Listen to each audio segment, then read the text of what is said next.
Question number 18 है, यदि alpha और बीटा द्विघात बहुपद 3x² - x - 4 के शून्यक हो तो अल्फा प्लस बीटा एवं अल्फा बीटा के मान ज्ञात कीजिए। सॉल्यूशन देखते हैं।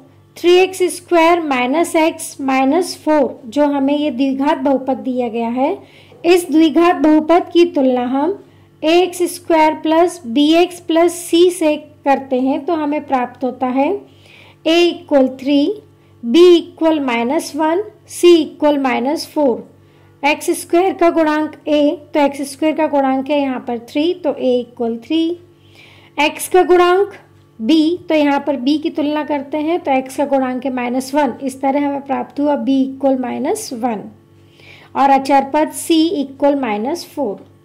जैसा कि हम जानते हैं कि alpha plus beta equal -b/a होता है, तो हम b और a की वैल्यू रख देते हैं। b की वैल्यू -1 और a की वैल्यू 3, तो हमें प्राप्त होता है -1/3। -1 होता है +1। इस तरह हमें प्राप्त हुआ alpha plus beta equal 1/3। Alpha beta equal c/a होता है, तो अल्फा बीटा इक्वल c/a, तो इसमें हम c और a की वैल्यू रख देते हैं तो हमें प्राप्त होता है c की वैल्यू -4 और a की वैल्यू 3। तो हम इस तरह हमें प्राप्त हुआ -4/3। Alpha beta equal -4/3। Question number 18 का अथवा क्वेश्चन है, द्विघात बहुपद 6x² - 7x - 3 के शून्यक ज्ञात कीजिए और शून्यकों तथा गुणांकों के बीच के संबंध की सत्यता की जांच कीजिए। सॉल्यूशन देखते हैं। हमें द्विघात बहुपद दिया गया है 6x² - 7x - 3। x² का गुणांक 6 और अचर पद -3।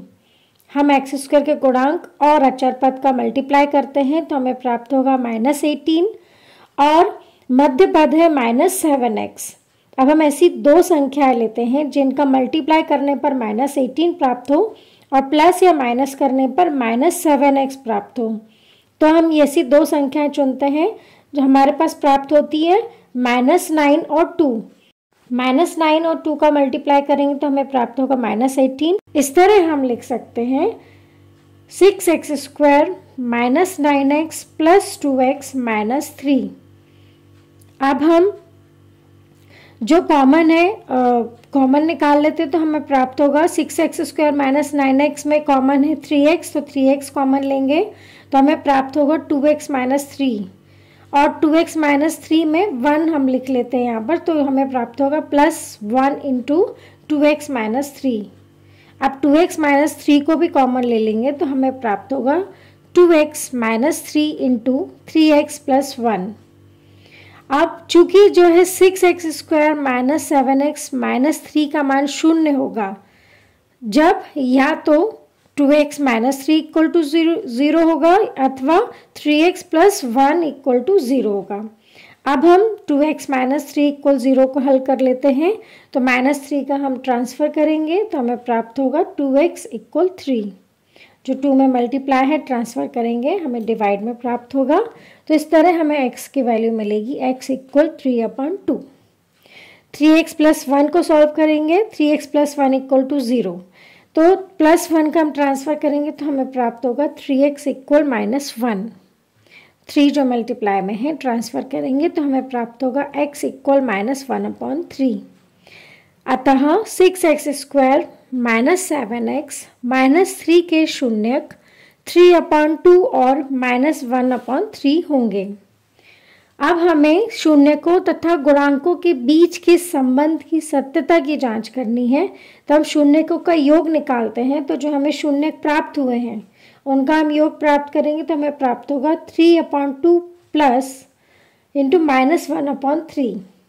प्लस माइनस माइनस होगा तो हमें प्राप्त होगा 3/2 - 1/3। अब हम एलसीएम लेंगे तो 2 और 3 का एलसीएम होता है 6, तो हमें प्राप्त होगा 9 - 2/6। इसे हम हल करेंगे तो हमें प्राप्त होगा 7/6 और 7/6 को हम लिख सकते हैं -(-7/6). यहाँ हम देख रहे हैं कि -7 जो है, -7 किसका गुणांक है? x का गुणांक है, और माइनस साइन बाहर है तो हम लिख सकते हैं -x का गुणांक बटे x² का गुणांक। अब हम शून्य का गुणनफल निकाल देते हैं, तो 3/2 इंटू -1/3, इसे हम हल करेंगे तो हमें प्राप्त होगा -1/2। चूँकि यहाँ पर हम जानते हैं कि शून्य का गुणनफल होता है अचर पद बटे x² का गुणांक, तो अचर पद जो है हमारा -3 है और x² का गुणांक 6 है, तो हम हर को 6 बनाते हैं, तो हमें अंश और हर में 3 का मल्टीप्लाई करेंगे तो हमें प्राप्त होगा -3/6, मतलब -1/2 में हम अंश और हर दोनों में हम 3 का मल्टीप्लाई कर देते हैं, तो हमें प्राप्त होगा -3/6। तो हमें ये प्राप्त हुआ अचर पद बटे x² का गुणांक। अतः शून्यकों तथा गुणांकों के बीच संबंधों की सत्यता प्रमाणित होती है। क्वेश्चन नंबर 19 है, दो व्यक्तियों की आय का अनुपात 9:7 9:7 है और उनके खर्चों का अनुपात 4:3 4:3 है। यदि प्रत्येक व्यक्ति महीने में 2000 रुपये बचा लेता है तो उनकी मासिक आय ज्ञात कीजिए। सॉल्यूशन देखते हैं। माना दोनों व्यक्तियों की मासिक आय क्रमशः 9x रुपये व 7x रुपये है तथा उनके खर्चे क्रमशः 4y रुपये तथा 3y रुपये है। तब प्रश्नानुसार देखते हैं कि यहाँ पर दो व्यक्तियों की आय का अनुपात हमें दिया हुआ है और खर्चों का अनुपात दिया गया है, और प्रत्येक व्यक्ति जो है महीने में 2000 रुपये बचा लेता है। तो जब हम आय में से खर्च घटाएंगे तो बचत जो है उसकी 2000 रुपये है, तब हम लिख सकते हैं 9x माइनस 4y इक्वल 2000। इसे हम इक्वेशन नंबर 1 दे देते हैं। इसी तरह 7x माइनस 3y इक्वल 2000, इसे हम इक्वेशन नंबर 2 दे देते हैं। इस तरह हमें दो इक्वेशन प्राप्त हो जाती है और इन दो इक्वेशन को हम किसी भी विधि से हल कर लेते हैं। यहाँ पर हम इन दोनों समीकरण को विलोपन विधि से हल कर लेते हैं। तो विलोपन विधि में हम किसी भी एक चर के गुणांक को समान कर लेते हैं, तो हम यहाँ पर y के गुणांक को एक समान कर लेते हैं। तो इक्वेशन नंबर 1 में हम 3 से तथा इक्वेशन नंबर 2 में हम 4 से गुणा करते हैं, तो हमें प्राप्त होता है 27x माइनस 12y इक्वल 6000। ये इक्वेशन नंबर 3 है। 28x माइनस 12y इक्वल 8000, इसे हम इक्वेशन नंबर 4 दे देते हैं। अब हम equation number 3 minus equation number 4 करते हैं तो हमें प्राप्त होता है, देखिए माइनस कर रहे हैं तो जो इक्वेशन नंबर 4 के जितने ही पद हैं उनके चिन्ह चेंज हो जाएंगे, साइन चेंज हो जाएंगे, प्लस का माइनस हो जाएगा और माइनस का प्लस हो जाएगा। इस तरह हमें प्राप्त हुआ -x इक्वल -2000। दोनों पक्षों में हम माइनस का मल्टीप्लाई करते हैं तो हमें प्राप्त होता है x इक्वल 2000। x का मान हम इक्वेशन नंबर 1 समीकरण 1 में रख देते हैं तो हमें प्राप्त होगा, इक्वेशन नंबर 1 है 9x minus 4y equal 2000। x का मान 2000 हम रख देते हैं तो हमें प्राप्त होगा 9 इंटू 2000 माइनस 4y इक्वल 2000। 9 का मल्टीप्लाई हम 2000 में करेंगे तो हमें प्राप्त होगा 18000 minus 4y equal 2000। Minus 4y, तो हम यहाँ पर 18000 का ट्रांसफर करेंगे तो हमें प्राप्त होगा -4y इक्वल 2000 माइनस 18000, और 2000 माइनस 18000 हम सॉल्व करेंगे तो हमें प्राप्त होगा -16000। इस प्रकार हमें प्राप्त हुआ -4y इक्वल -16000। दोनों पक्षों में हम माइनस का मल्टीप्लाई करेंगे तो हमें प्राप्त होगा 4y इक्वल 16000। 4 मल्टीप्लाई में है, ट्रांसफर करेंगे तो हमें डिवाइड में प्राप्त होगा। इस तरह हमें प्राप्त हुआ y इक्वल 16000/4। इसे हम हल करेंगे तो हमें प्राप्त होगा y इक्वल 4000। अतः x इक्वल 2000 तथा y इक्वल 4000।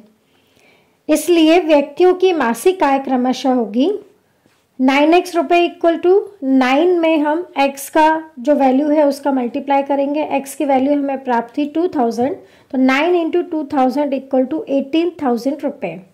तथा हमें 7x रुपये में भी हम x का मान रखेंगे तो हमें प्राप्त होगा 7 इंटू 2000 इक्वल टू 14,000 रुपये है।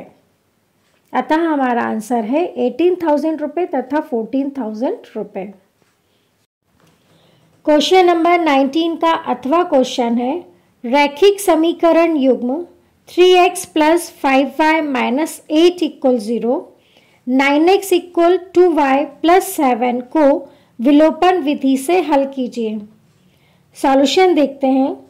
हमें पहला से इक्वेशन दिया हुआ है 3x plus 5y minus 8 equal 0।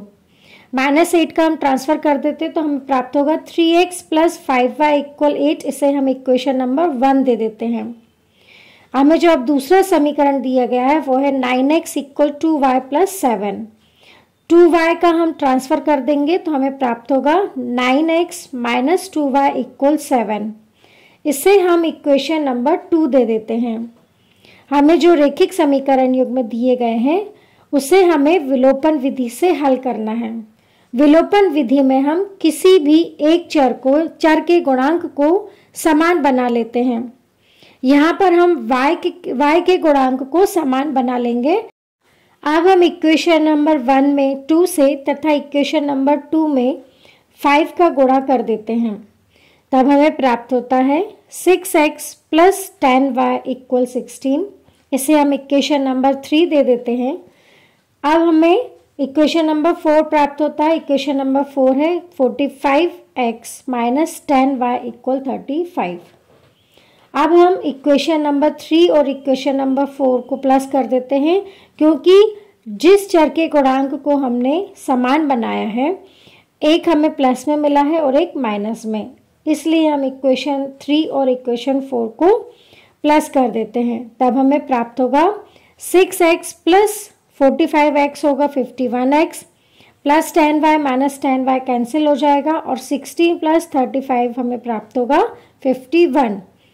इस तरह हमें प्राप्त हुआ 51x इक्वल 51। 51 जो मल्टीप्लाई में है हम ट्रांसफ़र करेंगे तो डिवाइड में प्राप्त होगा। इस तरह हमें प्राप्त हुआ x इक्वल 51 अपॉन 51। इसे हम हल करेंगे तो हमें प्राप्त हुआ x इक्वल 1। इस x का मान हम किसी भी समीकरण में रख देंगे तो हमें y का मान प्राप्त हो जाता है। तब हम इस x का मान इक्वेशन नंबर 1 में रख देते हैं। इक्वेशन नंबर 1 है 3x plus 5y equal 8। x की वैल्यू 1 रख देंगे तो हमें प्राप्त होगा 3 into 1 plus 5y equal 8। 3 into 1 होता है 3, तो इस तरह हमें प्राप्त हुआ 3 प्लस 5y इक्वल 8। प्लस 3 का ट्रांसफ़र करेंगे तो हमें प्राप्त होगा 5y इक्वल 8 माइनस 3। प्लस 3 का ट्रांसफ़र करने पर हमें माइनस 3 प्राप्त होगा। तो हमें इस तरह प्राप्त हुआ 5y इक्वल 8 माइनस 3, और 8 माइनस 3 होता है 5। 5y equal 5। 5 जो मल्टीप्लाई में है उसका हम ट्रांसफ़र करेंगे तो हमें डिवाइड में प्राप्त होगा। इस तरह हमें प्राप्त हुआ y इक्वल 5 अपॉन 5। इसे हम हल करेंगे तो y का मान हमें प्राप्त हुआ 1। आंसर है हमारा x equal 1, y equal 1। Question number 20 है, संख्याओं 510 और 92 के HCF और LCM ज्ञात कीजिए तथा जांच कीजिए कि दो संख्याओं का गुणनफल बराबर HCF इंटू LCM। सॉल्यूशन देखते हैं। हमें जो संख्याएं दी गई है 510 और 92, इनका सर्वप्रथम हम HCF और LCM ज्ञात करते हैं।